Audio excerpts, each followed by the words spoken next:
Тошқа шығып язылған фамилиялар арасында гаиләләре белән сугыштан кире әйләнеп кайтмаган бер туганнар да күп. 2 ел элек яу кырында халак булган авылдашларның исемнәрен мәңгеләштерү максатыннан мәктәп укучылары сугышка киткән һәр ветеранның йортына токталар беркетте.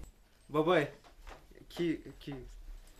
Халиулла Даутов бүгенге көндә Татар Каргалы авылында яшәүче эш фронтовикның берсе. 94 яшьлек ветеранга хәзер инде медальләр белән тулы пиджагын үзенә генә кияргә дә авыр. Бу эштә аңа оныклары Ильяс белән Рәфис ярдәмгә килә. Медаль һәм орденнарның шыңлавы ветеранның бер кайчанда онытып булмый торган хатирәләрен яңарта. 1940 елны 19 яшьлек Халиулла Даутов армия сафларына алынып, Эстониянең Нарва шәһәрендә хезмәт итә. Оннан Латвия белән Литвада була. Сугышның беренче көнен солдат бүгенгедә яхшы хәтерли. Артиллерия кетте, самолетлар килеп бомбит итә башладылар.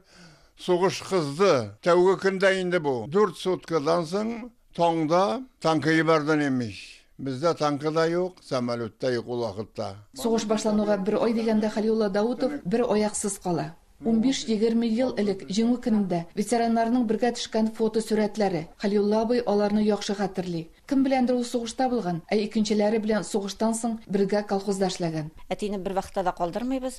Хәзер бер апайым белән яши, Әдип апайым белән.